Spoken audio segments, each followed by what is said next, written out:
अस्सलाम वालेकुम।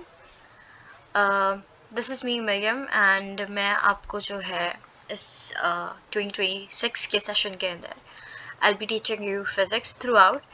अब देखिए फ़िज़िक्स के like before starting the session मैं आपको एक बात बताती चलूँ कि physics is all about practice. The more you'll practice physics the more you'll concept will be clear, उतनी ही ज़्यादा चीज़ें आपको क्लियर होंगी, उतनी ही ज़्यादा जो है आप फिज़िक्स के अंदर एक्सेल कर पाओगे, because physics is all about practice. ठीक है, तो यहाँ पर मेरी कोशिश ये होगी कि मैं आपको फिज़िक्स की जो है वो कंप्लीट बुक की कवरेज दूँ।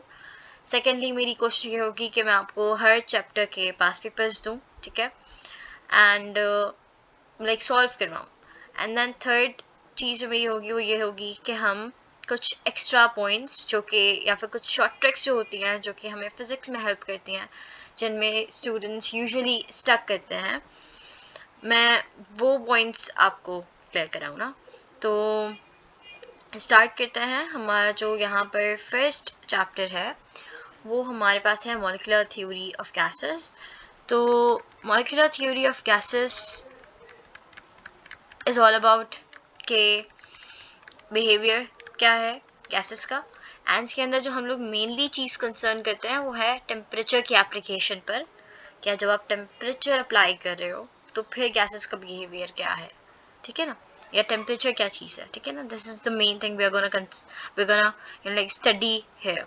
तो अब यहाँ पर हमारे पास है कि ये जो है ना, अच्छा मैंने यहाँ पे कुछ जो इम्पोर्टेंट पॉइंट्स है ना मैंने वो ऑलरेडी हाईलाइट कर लिए हैं ताकि हम उन पे फ़र्दर बात कर सकें।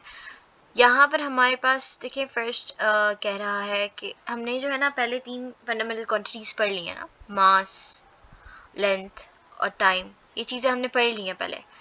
अब जो हमने पढ़नी है ना फंडामेंटल क्वांटिटी, जो कि हमने 9th के अंदर पढ़ी थी कि हमारे पास भाई इतनी फंडामेंटल क्वांटिटीज़ होती हैं, उनमें से टेम्परेचर भी एक फंडामेंटल क्वांटिटी है। तो अब जो हमारे पास जो नेक्स्ट फंडामेंटल क्वांटिटी है जो हमने डिस्कस करनी है वो है टेम्परेचर। तो यहाँ पे कह रहा है कि we have used physical quantities such as total mass, number of moles, pressure, volume and temperature to describe the quality and condition of the material। ठीक है, हमने ये वाली जो mass, number of moles, pressure, volume, ये सारी जो है ना चीज़ें, ये हमने पहले ही पढ़ ली हैं। मतलब लाइक वी ना लाइक एक्चुअली हम लोग अगर किसी भी सिस्टम का या किसी भी हम ना मटेरियल का अगर मैं बताना है, उसके बारे में कोई इन्फॉर्मेशन देनी है, उसके बारे में उसकी कंडीशंस को अगर मैं डिफ़ाइन करना चाहती हूँ तो वो मैं किस तरह से कर सकती हूँ, उसके मोल्स से, उसके प्रेशर से, उसके वॉल्यूम से, उसके टेम्परेचर से। ये बेसिक चीज़ें हैं जिनसे आप एक मटेरियल की कंडीशंस को डिफ़ाइन कर सकते हो, एक मटेरियल की स्टेट को डिफ़ाइन कर सकते हो, ठीक है ना, कि उस मटेरियल लाइक वो मटेरियल को आप उसकी स्टेट डिफाइन कर सकते हो कि उसका प्रेशर क्या है भाई, उसका वॉल्यूम क्या है, उसके मोल्स कितने हैं, उसके मास कितने हैं।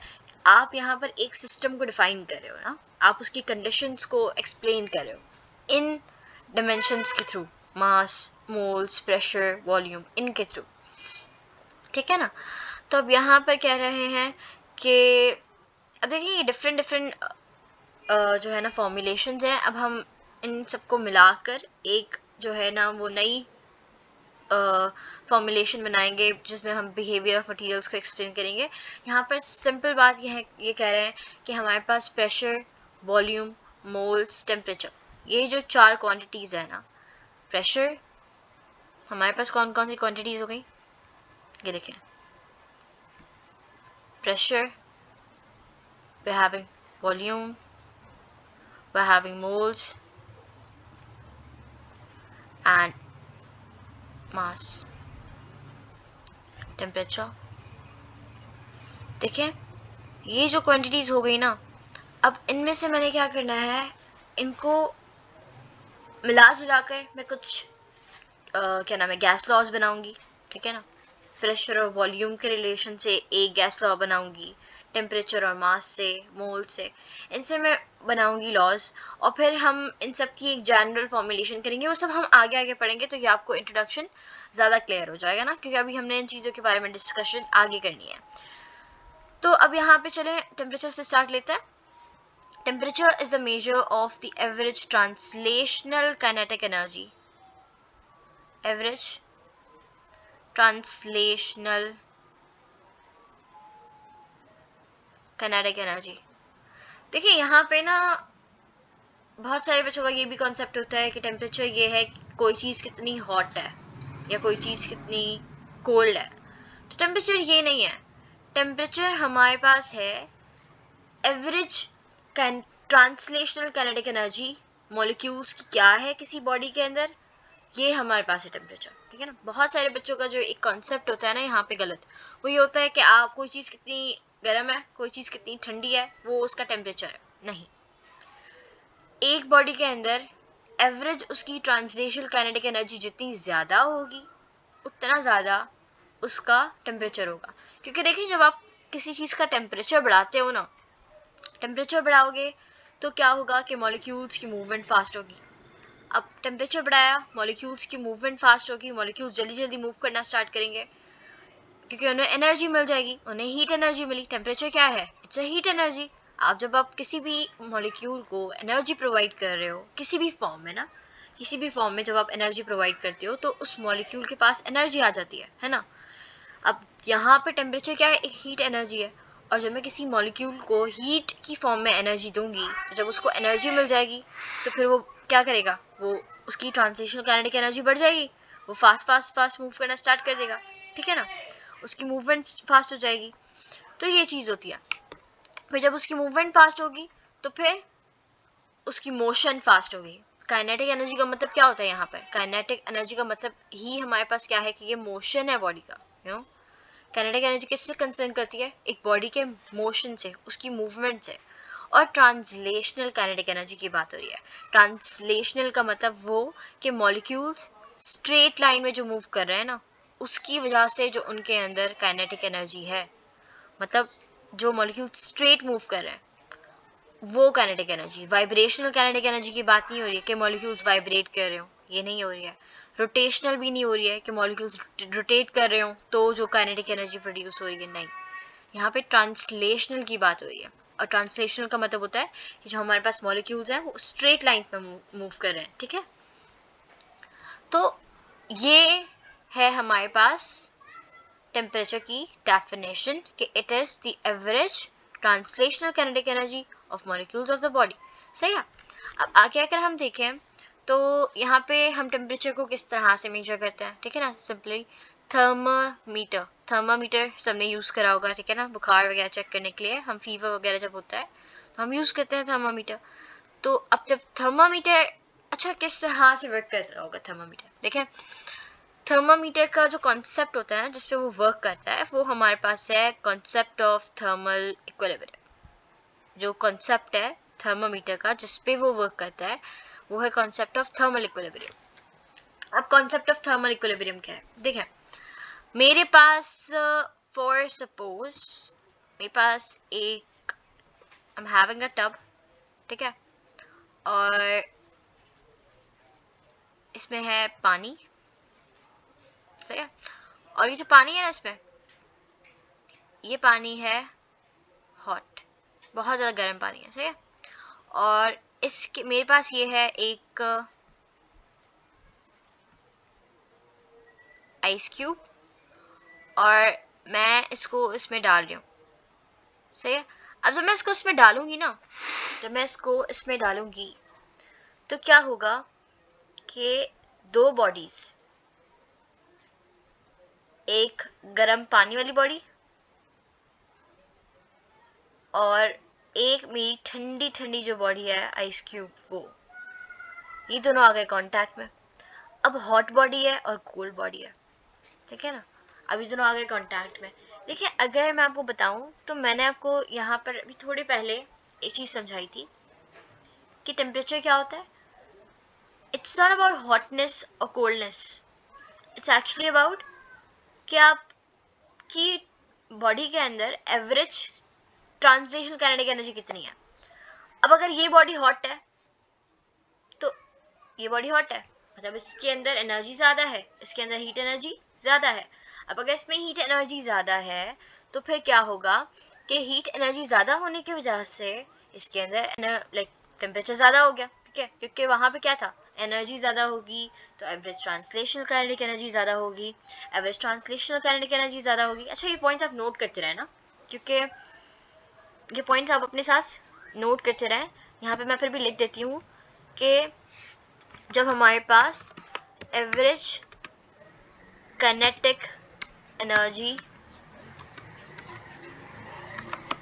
ज़्यादा होगी,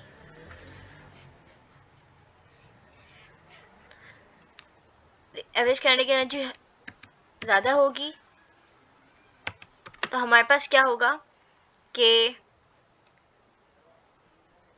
motion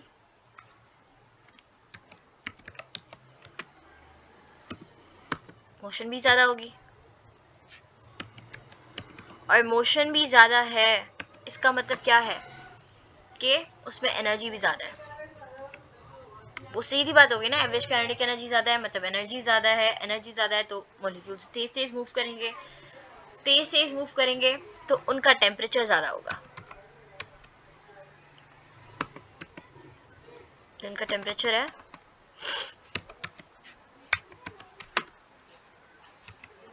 that will also be high।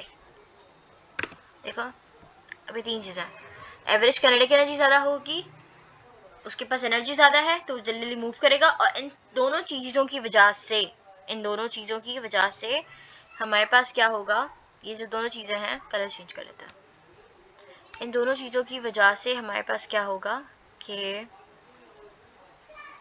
इन दोनों चीज़ों की वजह से हमारे पास एवरेज काइनेटिक एनर्जी और जो हमारे पास मोशन है, इसकी वजह से, इन दोनों चीज़ों की वजह से टेम्परेचर भी क्या हो जाएगा, टेम्परेचर ज़्यादा हो जाएगा, क्योंकि हमने वहाँ पे टेम्परेचर की डेफिनेशन क्या पढ़ी थी, टेम्परेचर की डेफिनेशन क्या है, टेम्परेचर हमारे पास है कि आप जो है उसमें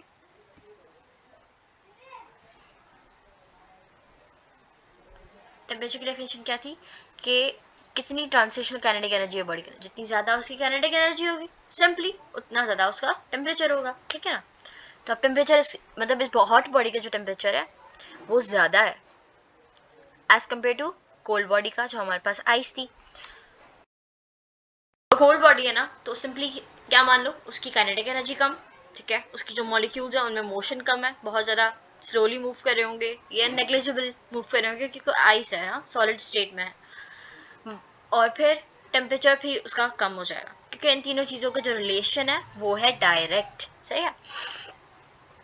अब देखो, हमने हमेशा से नेचुरल चीज़ पढ़ी है ना कि जो लाइक जो मूवमेंट होती है ना, हमेशा कहाँ से होती है, ज़्यादा से कम की तरफ होती है, ठीक है ना, ज़्यादा से कम की तरफ होती है। अब फॉर सपोज यहाँ पर हमारे पास काइनेटिक एनर्जी क्या है, बहुत ज़्यादा है, और यहाँ पे क्या है, कम है। अब ये क्या करेंगे, जो ज़्यादा वाला है वो, हमने देखे पोटेंशियल एनर्जी के बारे में पढ़ा था ना कि जो मूवमेंट होती है वो हमेशा कहाँ से कहाँ होती है, लाइक हाई पोटेंशियल से लो पोटेंशियल की तरफ होती है ना। सिमिलरली यहाँ पे भी सीन सेम ही है, यहाँ पे काइनेटिक एनर्जी ज़्यादा है, यहाँ पे टेम्परेचर ज़्यादा है, यहाँ पे इसका मोशन ज़्यादा है, एनर्जी इसके पास ज़्यादा है, हॉट बॉडी के पास एनर्जी ज़्यादा है, तो ये क्या करेगी, कोल्ड बॉडी को अपनी एनर्जी देगी, जब भी ये कांटेक्ट में आएंगे ना तो ये अपनी एनर्जी कोल्ड बॉडी को देगी। जब कोल्ड बॉडी को एनर्जी मिलती रहेगी, एक कंपनसेशन पॉइंट आएगा, एक ऐसा पॉइंट आएगा जिसमें जो हॉट बॉडी है वो जो कोल्ड बॉडी को एनर्जी प्रोवाइड कर रही है, ठीक है ना, और कोल्ड बॉडी जो एनर्जी ले रही है, इन दोनों की एनर्जी सेम हो जाएंगी। मतलब फॉर सपोज हमारे पास पहले हॉट बॉडी की एनर्जी आप ले लें, वी वर हैविंग इट 10, सही है, और कोल्ड बॉडी की आप ले लो पहले है 0, सही है। अब हॉट बॉडी ने इसको दी पहले लाइक पहले दे दी 3, ठीक है ना, तो फिर ये हो गई कितनी 7, और ये कितनी हो गई 3, फिर हॉट बॉडी ने इसको दे दी 2 और दे दी इसने, तो ये कितनी हो गई 5, 2 और दे दी ना इसने, तो कितनी हो गई इसके पास 5 हो गई,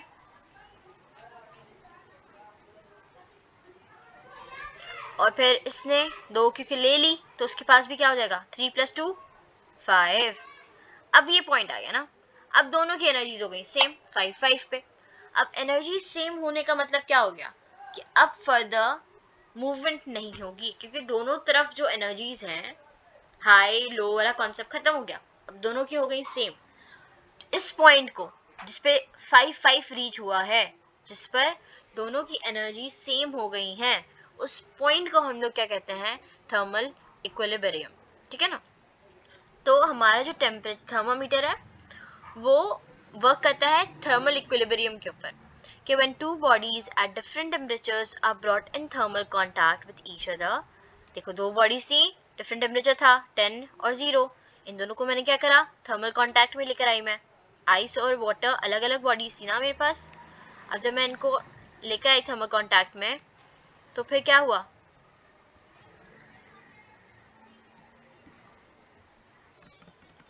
जब मैं इनको थर्मल कांटेक्ट में लेकर आई तो फिर क्या हुआ कि हमारे पास heat start flowing from the hot body, जो हॉट बॉडी थी वहां से हीट ने फ्लो करना स्टार्ट करा to the cold body till the temperature of the both bodies becomes same, then they are said to be in thermal equilibrium।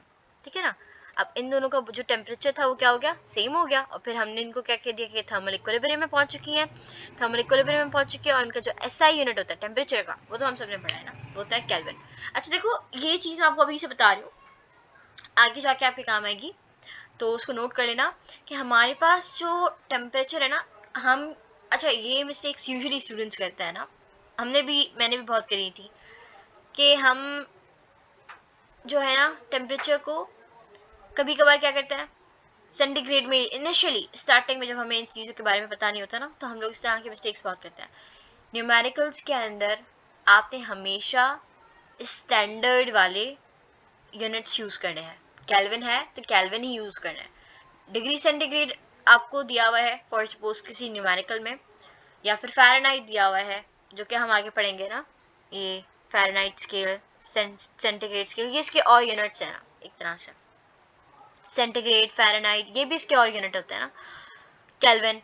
लेकिन kelvin जो है इसका ये एसआई यूनिट है, एसआई बेस यूनिट है। ठीक है ना। तो अब यहाँ पर जो ये केल्विन है ना, मैंने हमेशा इसी में कन्वर्ट करने के बाद न्यूमेरिकल प्रॉब्लम सॉल्व करनी है। अब हम किस तरह से कन्वर्ट करेंगे वो आगे मैं आपको स्केल्स ऑफ टेम्परेचर में बताऊंगी कि कैसे कन्वर्जन होती है। एक चीज़ को याद रखनी है कि हमने जो न्यूमेरिकल अगर आपको दिया हुआ है, कोई टेम्परेचर दिया हुआ है, फ़ारेनहाइट में दिया हुआ है, सेल्सियस में दिया हुआ है, आपने पहले उसको कन्वर्ट करना है केल्विन में, और फिर आपने अपनी न्यूमेरिकल प्रॉब्लम सॉल्व करनी है, तो आपको आंसर सही मिलेगा, वरना फिर आपका आंसर गलत आएगा। ठीक है ना। तो ये है। अच्छा फिर उसके बाद आगे हमारे पास है स्केल्स ऑफ टेम्परेचर। तो अगर मैं स्केल्स ऑफ टेम्परेचर की बात करूं तो there are 3 scales of temperature, we are having centigrade और Celsius scale, Fahrenheit scale, Kelvin और एब्सोल्यूट स्केल। अच्छा केल्विन को हम लोग क्या कहते हैं, एब्सोल्यूट स्केल भी कहते हैं, and this is an important point, इसको याद रखना। ठीक है। तो मैंने गंद कर दिया, वेट अ मिनट।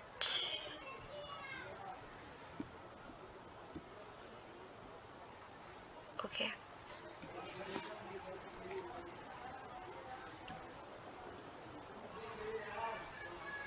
इसको हम लोग क्या कहते हैं, एब्सोल्यूट स्केल भी कहते हैं। अब यहाँ पर है कि there are 3 scales of temperature, centigrade और Celsius scale, Fahrenheit scale, Kelvin और absolute scale, they are commonly used these days. ठीक है ना। 3 स्केल्स हैं और डिफरेंट रेंजेस होती हैं। देखो ना सेल्सियस मैं पहले डिस्कस करूंगी, क्योंकि सेल्सियस से आप सब लोग वाकिफ हैं और लाइक बहुत ज़्यादा पढ़ा हुआ भी होगा आपने इसको पहली क्लासेस में।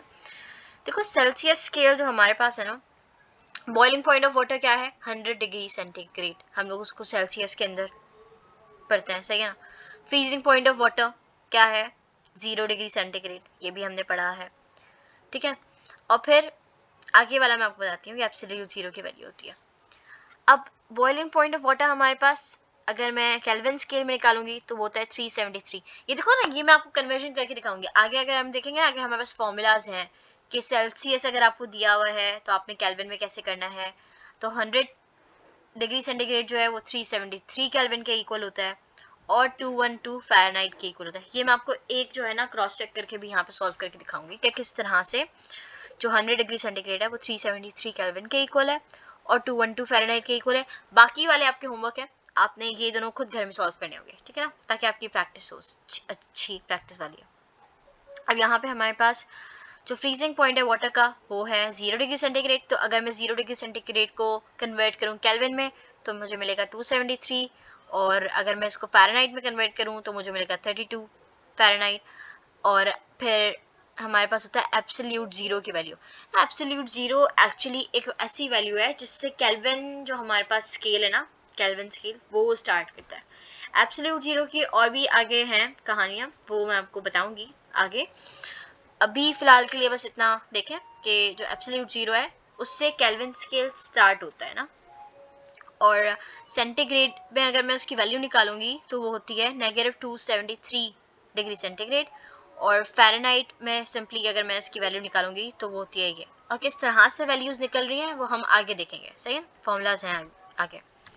अच्छा, यहाँ ड्यूनो में क्या दिया हुआ है, अ temperature scale that starts at absolute zero, theoretical lowest possible temperature, it is measured in Kelvin। ये ना केल्विन के बारे में ही बात हो रही है। मैंने आपको यहाँ पे क्या बताया कि केल्विन वो स्केल है जो कि एब्सोल्यूट ज़ीरो से स्टार्ट होता है, ज़ीरो से, एब्सोल्यूट ज़ीरो से स्टार्ट होता है, ठीक है ना। ये जो पॉइंट है ना 0 केल्विन, इसको हम एब्सोल्यूट ज़ीरो कहते हैं, और ये थियोरेटिकली लोएस्ट पॉसिबल टेम्परेचर है, मतलब ये लोएस्ट टेम्परेचर है, इससे ज़्यादा और कम टेम्परेचर नहीं हो सकता, सही है ना। ये थियोरेटिकली, मतलब थियोरेटिकली की बात कर रही हूँ मैं, एक प्रैक्टिकली बात नहीं कर रही हूँ, थियोरेटिकली जो है ये लोएस्ट पॉसिबल टेम्परेचर है, मतलब इससे ज़्यादा कम और हम टेम्परेचर नहीं कर सकते हैं, ठीक है। It is measured in kelvin. देखो कम कर सकते हैं प्रैक्टिकली, थियोरेटिकली की बात करें तो नहीं, ठीक है ना। अच्छा, अब हमारे पास आता है सेंटीग्रेड और सेल्सियस स्केल, जिसको हम कहते हैं एंडर सेल्सियस। अच्छा एक सेकेंड, इसको हम कहते हैं एंडर सेल्सियस। सो इसको हम कहते हैं एंडर सेल्सियस, इसका नेम है, सेंटीग्रेड कह लो, सेल्सियस कह लो, ठीक है ना। इसको जो दिया था वो किसने दिया था, एंडर सेल्सियस ने इसको दिया था, प्रपोज करा था, इस स्केल को बनाया था, ठीक है। In the Celsius scale, the freezing point of water or melting point of ice is marked as 0 degree centigrade and boiling point is 100 degree centigrade। ये अभी हम पढ़ के आ रहे हैं कि जो हमारे पास मेल्टिंग पॉइंट होता है, मेल्टिंग पॉइंट कह लो, फ्रीजिंग पॉइंट वाटर का सेम ही होता है, आइस का वाटर का सेम होता है, 0 डिग्री सेंटीग्रेड होता है, ठीक है ना। और बॉइलिंग पॉइंट जो होता है वाटर का वो क्या होता है, 100 डिग्री सेंटीग्रेड। ये हमने पढ़ा है ना पीछे भी, ये देखें, ये रहा, ये रहा boiling point of water 100, freezing point या फिर मेल्टिंग पॉइंट आप इसको कह सकते हो, दैट इज द सेम, वो है हमारे पास 0 डिग्री सेंटीग्रेड।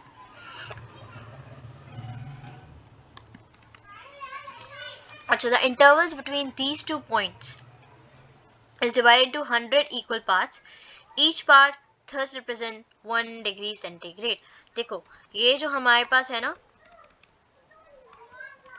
ये 0 से 100, 0 से 100, ये 0 है फिर ये 100 है, इसका मतलब यहाँ पे क्या है कि यहाँ पे 100 इक्वल पार्ट्स होंगे ना। जब हम कोई स्केल बनाते हैं और स्केल में अगर हमारे पे दिया हुआ है फॉर सपोज 10 दिया हुआ है और 20 दिया हुआ है, तो 10 और 20 के स्केल के बीच में ये 10 दिया हुआ है और मुझे दिया हुआ है 20,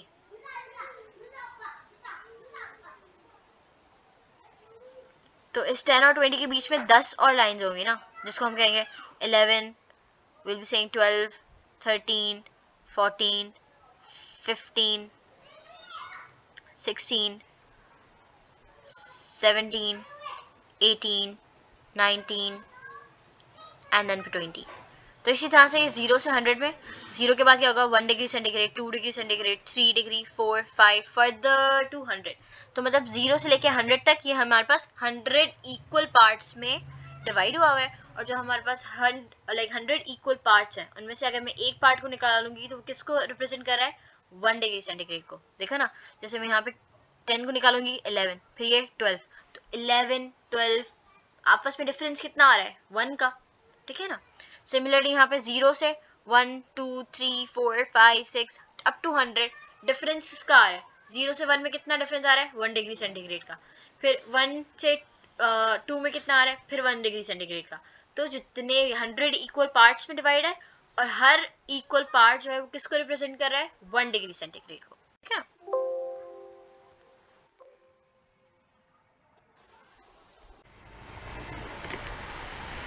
अच्छा, फिर हमारे पास जो है, इसके बाद जो है हमारे पास नेक्स्ट स्केल है, वो है हमारे पास अपना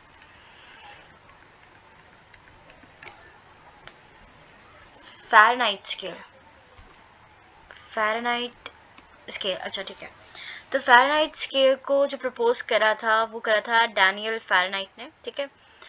A Fahrenheit scale के अंदर the fixed points are marked 32 degree Fahrenheit and 212 degree Fahrenheit respectively, and the interval between fixed points is divided into 180 equal parts. Each part represents 1 degree Fahrenheit. यहाँ पे ये बात कह रहे हैं कि हमारे पास जो यहाँ पर डिवाइड हुआ हुआ है ना, वो किस में डिवाइड हुआ हुआ है, फ्रीजिंग पॉइंट है इसका 32, बॉइलिंग पॉइंट है इसका 212। और अच्छा देखो, अब यहाँ पर हमारे पास 0 to 100 में हर जो पार्ट था उसके बीच में, मैंने आपको बताया कि जो हर जो पार्ट था उसके बीच में जो डिफरेंस आ रहा था, it was coming of 1 degree centigrade, है ना। तो अब यहाँ पे फ़ारेनहाइट के अंदर जो हमारे पास डिफरेंस आएगा ना, वो आएगा 1.8 डिग्री फ़ारेनहाइट का, सही ना, मतलब 1.8 का आएगा। जैसे अगर मैंने यहाँ पे 32 से 33 पे जाना है ना, 32 से नेक्स्ट वाले पे जाना है, सॉरी नॉट 33 क्योंकि 1 का पार्ट नहीं है यहाँ पर। अगर मैंने 32 से जाना है नेक्स्ट वाले पे, तो उसके लिए मुझे ऐड करना होगा 1.8, तो फिर मुझे मिलेगा नेक्स्ट वाला, सही है। ये इस तरह से वर्क करेगा, ये इस तरह से वर्क करेगा।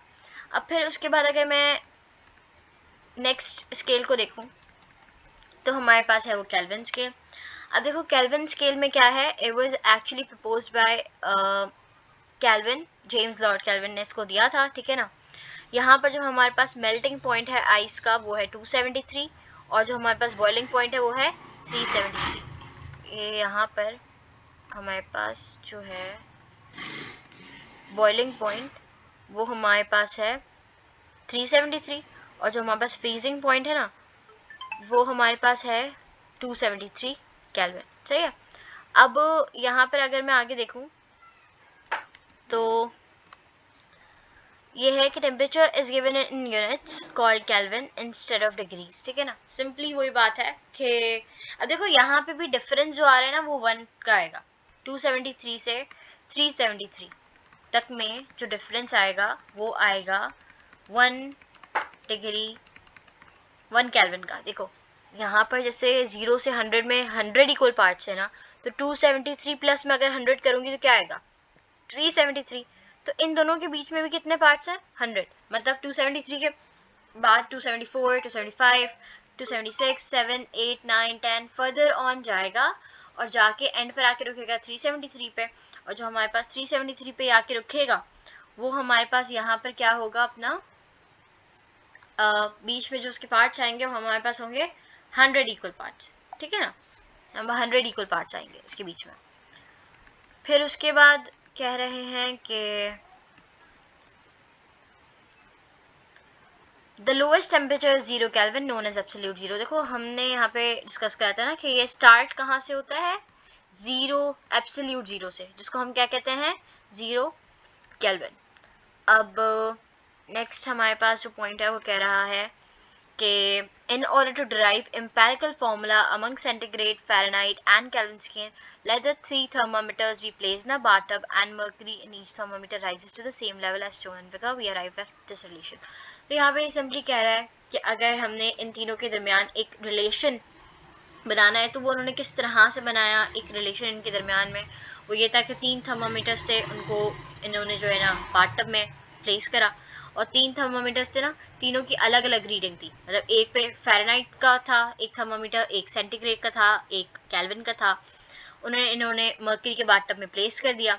फिर वो जितना राइज हुआ उसके हिसाब से इन्होंने क्या कर दिया कि इन्होंने एक जनरल फार्मूला जो है वो हमें दिया है, जो कि ये है कि टेम्परेचर ऑन वन स्केल में से आप माइनस कर दो फ्रीजिंग पॉइंट, बॉइलिंग पॉइंट, फिर माइनस करो फ्रीजिंग पॉइंट, एंड फिर that is equal to temperature on second scale minus freezing point, boiling point minus freezing point. देखो अगर तो for suppose temperature on one scale, for suppose अगर मेरे पास Celsius में दिया हुआ है और मैंने फाइंड करना है फ़ारेनहाइट में, सही है ना, सेल्सियस में दिया हुआ है और फ़ारेनहाइट में मैंने फाइंड करना है, तो क्या होगा कि टेम्परेचर जो मेरे पास सेल्सियस में गिवन है वो मैंने यहाँ पे पुट करा, इस जगह पे मैं माइनस कर दूंगी सेल्सियस का फ्रीजिंग पॉइंट, वो क्या है हमारे पास 0। ऊपर हमने पढ़ा था ना कि सेंटीग्रेड स्केल में फ्रीजिंग पॉइंट है 0 डिग्री सेंटीग्रेड, तो मैंने इसको माइनस कर दिया 0 से, और डिवाइड करूंगी मैं boiling point minus freezing point.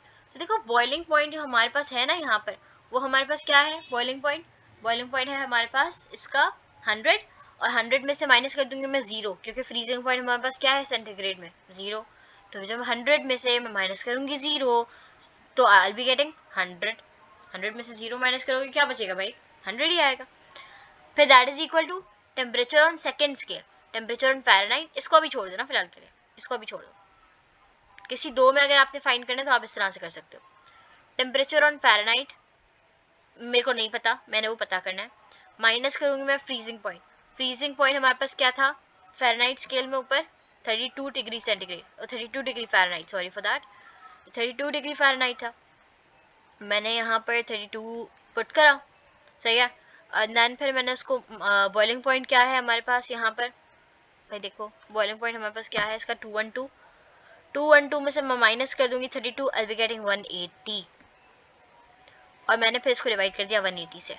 तो अब मैं क्या करूंगी, मैं जब इसको रीअरेंज करूंगी ना, टेम्परेचर इन सेंटीग्रेड मुझे गिवन था, मैंने वो वाली फिट कर दी, मैं इसको सॉल्व करूंगी, फिर ये 180 को इससे यहाँ पे शिफ्ट करूंगी 180 को, तो क्या हो जाएगा मल्टीप्लाई करेगा, वैल्यू मिलेगी कोई, फिर 32 को इधर भेजूंगी प्लस का हो जाएगा 32, फिर इस तरह से मुझे क्या मिल जाएगा टेम्परेचर इन फ़ारेनहाइट मिल जाएगा।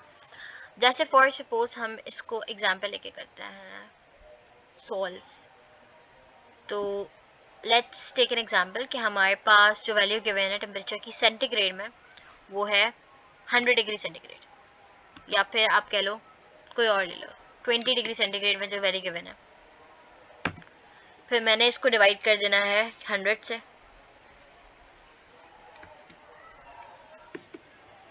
ओके।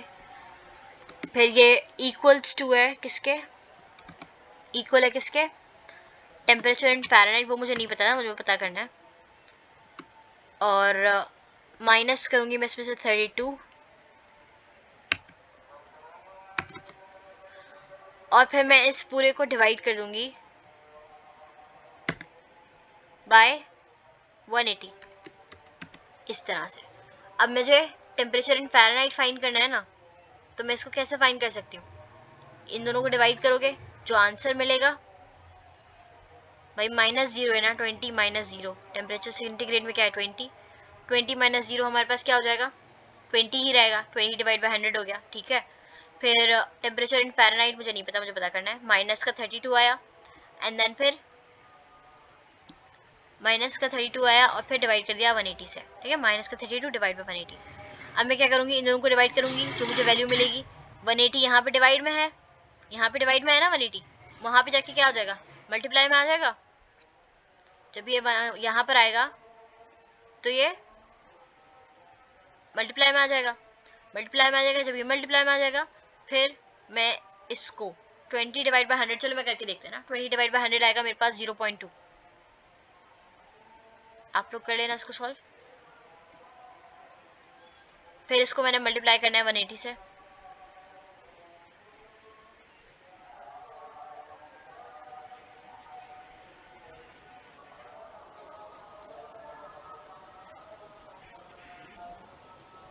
फिर उसके बाद ये जो मेरे पास वैल्यू आएगी मैंने इसमें प्लस कर देना है, क्या यहाँ पे 32 माइनस का है ना, वहाँ पे शिफ्ट करूंगी क्योंकि मैंने टी एफ फाइंड करना है, तो प्लस का 32,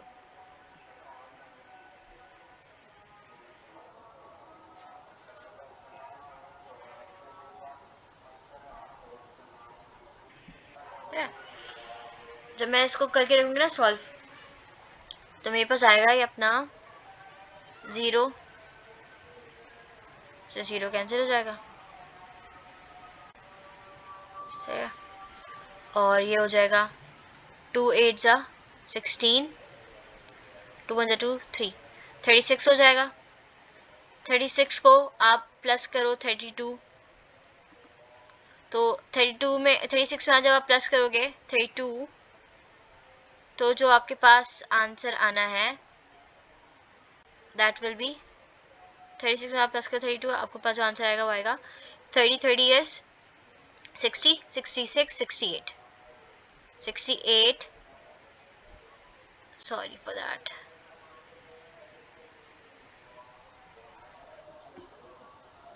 हमारे आंसर आएगा that will be 68 degree Fahrenheit, ठीक है ना भाई, 68 डिग्री फ़ारेनहाइट आ जाएगा, सही है।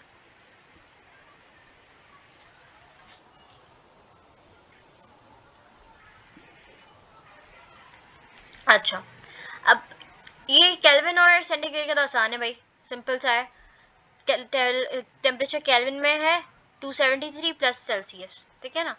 फॉर सपोज आपको केल्विन में टेम्परेचर फाइंड करना है, तो 273 में आप प्लस कर दो वो टेम्परेचर जो आपको सेल्सियस में गिवन है। सिंपली वहां पे हमें क्या गिवन था, 20 डिग्री सेंटीग्रेड था ना, पहले वाला एग्जांपल में मैंने क्या लिया था 20 डिग्री सेंटीग्रेड। मैंने 273 है, प्लस कर दूंगी मैं 20, तो क्या हो जाएगा 273 283 293 आंसर आ जाएगा मेरा केल्विन में, सही है ना। अगर तो मेरे पास टेम्परेचर केल्विन में गिवन है कुछ भी और मैंने फाइंड करना है सेंटीग्रेड में, तो मैं जो भी टेम्परेचर मेरे पास केल्विन में गिवन है, फॉर सपोज मेरे पास गिवन है 373 केल्विन गिवन है ना मेरे पास टेम्परेचर केल्विन में, और कह रहा है कि मुझे आप फाइंड करके बताओ कि टेम्परेचर सेंटीग्रेड में क्या होगा। तो मैं सिंपली क्या करूंगी, 373 यहाँ पे रखूंगी, 273 यहाँ पे प्लस का है, उधर आएगा क्या हो जाएगा माइनस का, माइनस का हो जाएगा, तो फिर ये क्या हो जाएगा हमारे पास 273, और अगर मैं इसको मैं माइनस का करूंगी तो मेरे पास ये क्या हो जाएगा 100 बचेगा, तो टेम्परेचर सेंटीग्रेड में क्या आ जाएगा मेरे पास 100 आ जाएगा, सही है ना। इस तरह से वर्क करेगा। यहाँ पे कह रहे हैं ऊपर के डू यू नो में the scale divisions on the Kelvin scale are equal in size to the scale division Celsius scale. 1 Kelvin equal to 1 degree centigrade and 1 degree centigrade equal 1.8 degree Fahrenheit. देखो ना, यहाँ पे भी हमारे पास क्या थे 100 divisions थे, ये मैंने पॉइंट आपको पहले बताया था ना। यहाँ पे भी हमारे पास 100 डिविजन्स आ रहे हैं, यहाँ पर भी हमारे पास 100 डिविजन्स आ रहे हैं। इसका मतलब क्या है कि 273 से 373 तक जाने के लिए 100 पार्ट्स डिवाइड हुए हैं, और 100 पार्ट में हर एक पार्ट किसके इक्वल है 1 केल्विन के, है ना। सिमिलरली 0 से 100 डिग्री सेंटीग्रेड तक जाने के लिए आपके पास 100 पार्ट्स में डिवाइड हुआ है, सही है, और हर एक पार्ट किसके इक्वल है 1 डिग्री सेंटीग्रेड के। तो फिर 1 डिग्री सेंटीग्रेड और 1 केल्विन ये इक्वल है, मतलब ये दोनों पैरेलल चलते हैं, मतलब ये कभी भी, मतलब ये दोनों हमेशा ना पैरेलल चलेंगे एक दूसरे के। तो 1 केल्विन तो 1 degree centigrade, 2 kelvin 2 degree centigrade, मतलब एक एक बढ़ेगा। आई एम नॉट सेइंग कि जो है ना, देखो अब ये 0 डिग्री सेंटीग्रेड है ना, तो अगर मैं यहाँ पे 274 केल्विन रखूंगी ना, तो वो होगा 1 डिग्री सेंटीग्रेड के इक्वल। 273 में आप 1 प्लस करो, 0 डिग्री सेंटीग्रेड में भी आप 1 प्लस करो, दोनों में आप 1 प्लस करोगे ना, तो फिर आपको नेक्स्ट वैल्यू मिल जाएगी। तो उसका मतलब क्या हुआ 273 केल्विन अगर 0 डिग्री सेंटीग्रेड के इक्वल है, तो 274 केल्विन 1 डिग्री सेंटीग्रेड के इक्वल होगी, सिंपल। 275 केल्विन 2 डिग्री सेंटीग्रेड के इक्वल होगी, इस तरह से, ठीक है ना, ये पैरेलल चलते हैं। और जो 1 डिग्री सेंटीग्रेड है वो 1.8 डिग्री फ़ारेनहाइट के इक्वल इसलिए क्योंकि यहाँ पर हर एक जो है हमारे पास ये जो डिफरेंस है, ये जो डिफरेंस आएगा फ़ारेनहाइट स्केल में, वो किसका आएगा 1.8 का आएगा। मतलब 32 में जब आप 1.8 प्लस करोगे तो फिर उसके बाद आपको नेक्स्ट वैल्यू मिलने वाली है, ठीक है ना। तो फिर जो डिफरेंस आ गया इन दोनों में क्या आया 1 डिग्री सेंटीग्रेड और यहाँ पर 1.8 डिग्री फ़ारेनहाइट, सही है ना। फिर कह रहा है कि if two systems they are each in thermal equilibrium with a third system then the two initial systems are in thermal equilibrium with each other। अगर तो हमारे पास दो systems हैं, दो system है, वो है thermal equilibrium में with a third system, मतलब कि they are each in thermal equilibrium। दो system है, एक ये system है और एक ये system है ना, ये दो system है, और ये दोनों जो systems है ना ये दोनों सिस्टम इक्विलिब्रियम में है एक थर्ड सिस्टम के साथ, एक थर्ड सिस्टम के साथ ये क्या है, इक्विलिब्रियम में। अब क्या हुआ कि then the two initial systems are in equilibrium with each other। देखो ये कह रहा है कि अगर तो दो सिस्टम है, फॉर सपोज मेरे पास दो सिस्टम, एक ये हॉट वाटर, पहला वाला एग्जांपल ले लेते हैं ना, हॉट वाटर था, आइस थी, दो सिस्टम है, ये दो सिस्टम हो गए, एक आइस है वो अलग सिस्टम है, हॉट वाटर अलग सिस्टम है, सही है ना। और फिर हमारे पास फॉर सपोज एक और चीज आ जाती है इसके अंदर, कोई भी आप सब्सटेंस डाल रहे हो इसी के अंदर, आइस नहीं लो, कोई और सब्सटेंस ले लो, ठीक है ना। तो अगर तो ये दोनों चीजें आइस और वाटर, ये दोनों आपस में इक्विलिब्रियम मिलकर इक्विलिब्रियम में आ जाती हैं इस थर्ड सिस्टम के साथ, तो इसका मतलब ये होगा कि ये दोनों भी आपस में इक्विलिब्रियम में होंगी। जब ये आपस में इक्विलिब्रियम में होंगी ना, तो ये एज अ वन सिस्टम बनेगी, क्योंकि देखो दोनों का टेम्परेचर, अगर तो आइस और अगर तो हमारे पास जो ये है वाटर, हॉट वाटर, अगर तो ये दोनों हमारे पास सेम जो है ना इक्विलिब्रियम में आ जाते हैं आपस में, तो उनका मतलब क्या हुआ कि दोनों का टेम्परेचर क्या हो गया, सेम। तो फिर ये उस वाले के साथ, नेक्स्ट जो हमारे पास सिस्टम है इस वाले के साथ दोनों मिलकर जो है थर्मल इक्विलिब्रियम में आ जाएंगे, क्योंकि इन दोनों का टेम्परेचर तो हो गया सेम, है ना। देखो इन दोनों का टेम्परेचर हो गया सेम, तो फिर ये आराम से इसके साथ जो है थर्मल इक्विलिब्रियम में आ जाएंगे। यहाँ पर इन दोनों का अगर अगर इन दोनों को इसके साथ थर्मल इक्विलिब्रियम में आना है ना, दोनों को अगर आना है, तो कंडीशन क्या है कि ये दोनों आपस में भी थर्मल इक्विलिब्रियम में हो, ठीक है ना। ये दोनों आपस में भी थर्मल इक्विलिब्रियम में होने चाहिए, तो ही ये दूसरे वाले के साथ आ सकते हैं, वरना फिर ये नहीं आ सकते, सही है। अच्छा, फिर हमारे पास क्या रहा है, Fahrenheit scale coincides at negative 400 degree centigrade. Fahrenheit and Kelvin scales coincide at 574.25 और 574.25। देखो जो हमारे पास फ़ारेनहाइट और सेल्सियस स्केल है ना, वो कोइंसाइड करता है, मतलब उन दोनों की वैल्यू सेम हो जाती है। एट कोइंसाइड करने का मतलब होता है कि इस पॉइंट पर आने के बाद वो दोनों एक सेम वैल्यू पर पहुंचते हैं, ठीक है ना। और वो कब होता है, नेगेटिव 400 डिग्री सेंटीग्रेड पे ये दोनों आपस में क्या करेंगे, कोइंसाइड करेंगे।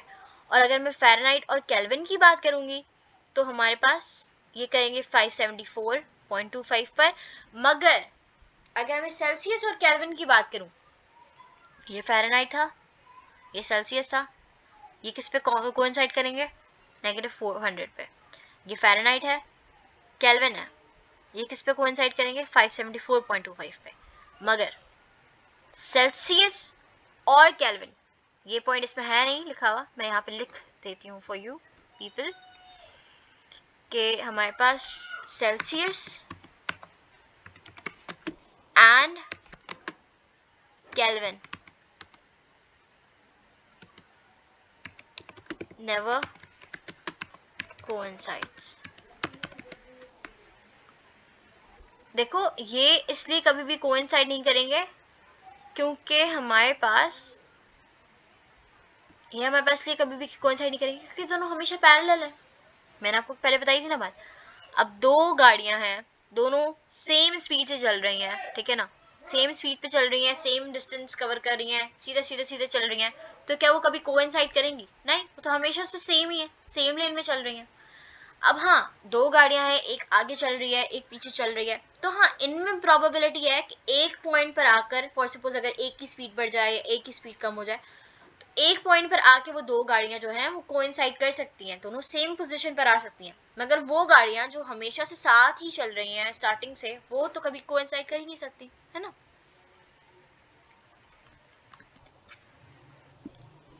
फिर उसके बाद हमारे पास नेक्स्ट है, दैट इज एक वर्क एग्जाम्पल दिया हुआ है, कह रहे हैं कि जो नॉर्मल ह्यूमन बॉडी टेम्परेचर है वो हमें गिवन है 38 पॉइंट सेंटीग्रेड में, आपको गिवन है temperature. What is this temperature on Fahrenheit scale. तो देखो ये अभी मैंने आपको करने की कुछ दिखाया था ना, टेम्परेचर हमारे पास सेल्सियस में गिवन है, ठीक है, और इसमें से आप माइनस करोगे क्या, boiling point, sorry freezing point, तो फ्रीजिंग पॉइंट हमारे पास क्या होता है, 0, है ना।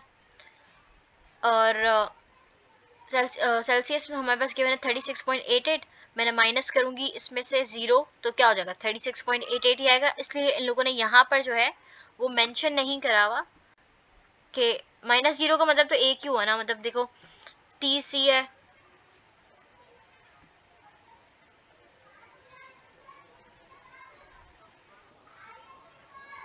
क्या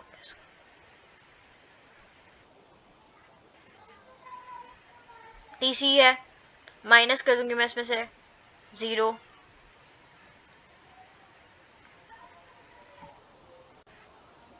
बात तो सेम ही होनी है ना। अब 0 तो माइनस कर रहे हो ना इनमें से, बात तो सेम ही होनी है।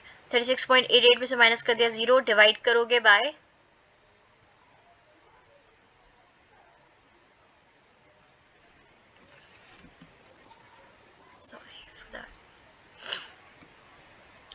सही है, डिवाइड कर दो आप बाय 5 से। अच्छा ये 5 और 9 ये हमने ना इसको क्या करा एक्चुअली, 100 था ना ऊपर,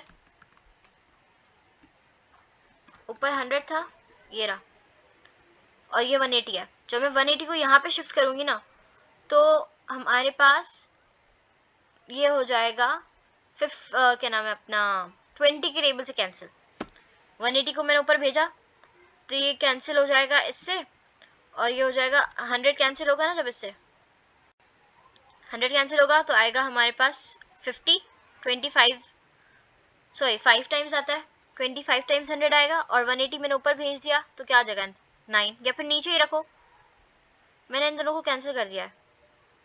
ये 5 टाइम्स आता है, मैंने इन दोनों को बस सिंप्लीफाई करा है ना, और ये 20 के टेबल में आता है 9 टाइम्स, तो मैंने बस यहाँ पे इन दोनों को क्या करा है, सिंप्लीफाई करा है, और मैंने कुछ नहीं करा।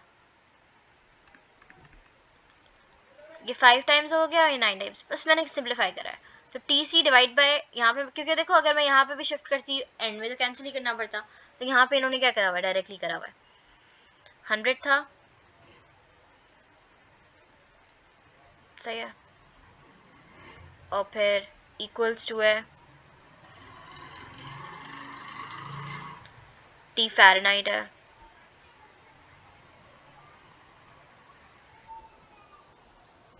माइनस करोगे 32 डिवाइड बाय 9, यहाँ सारा लिखा हुआ है ना, बस छोड़ इसको। अब टी फ़ारेनहाइट मैंने फाइंड करना है, तो 9 डिवाइड बाय 5 हो जाएगा। देखो मैंने इसको उसके लिए अरेंज कर लिया, टी फ़ारेनहाइट फाइंड करना है ना, 9 को मैंने क्या करना है यहाँ पे शिफ्ट कर दिया, 9 बाय 5 हो गया, टी सी हो गया, 32 यहाँ पे माइनस का था, वहाँ जाके क्या हो जाएगा प्लस का, ये चीज़ हमने पहले करी है अभी, सही है ना। अब यहाँ पे टी सी मेरे पास क्या किया मैंने 38.6, तो मैंने यहाँ पे पुट कर दिया 36.88 सॉरी, फिर मैं जब इसको सिंप्लीफाई करूँगी मेरे पास आंसर क्या आ गया 98.4 डिग्री फ़ारेनहाइट, ठीक है। तो ये हमारे पास था। अब ये सेल्फ असेसमेंट है, ये आपने खुद सॉल्व करना है, और अगर आपको कोई भी प्रॉब्लम आती है इनमें तो फिर आप you can actually like go through comments, और फिर आप वहाँ पे अपनी क्वेरीज डाल दिएगा। मेरी ये कोशिश होगी कि मैं उन सब के रिप्लाई कर दूँ आप लोगों को वहीं पर। अच्छा, अब ये मैंने आपको प्रैक्टिस के लिए करवा दिया एक, ये अब आप लोगों ने खुद सॉल्व करना है ना, क्योंकि practice makes everything perfect. Physics के अंदर जितनी आपकी प्रैक्टिस होगी उतने आपके कॉन्सेप्ट्स क्लियर होंगे, and once you done with यहाँ तक समझ लो आप, तो फिर आपने सबसे पहले जो काम करना है वो ये सॉल्व करना है, ताकि आपने जहाँ तक पढ़ा है ना वो चीज़ें आपकी बिल्कुल क्लियर हो जाए। जब आप इतने बार इसको सॉल्व करोगे ना, फॉर 0 भी 20 भी 120 भी थे, तो आप लोगों को वो चीज़ बिल्कुल एक बहुत ज़्यादा अच्छी तरीके से आपके माइंड में बैठ जाएगी। तो इन्हें must solve, like just do solve them.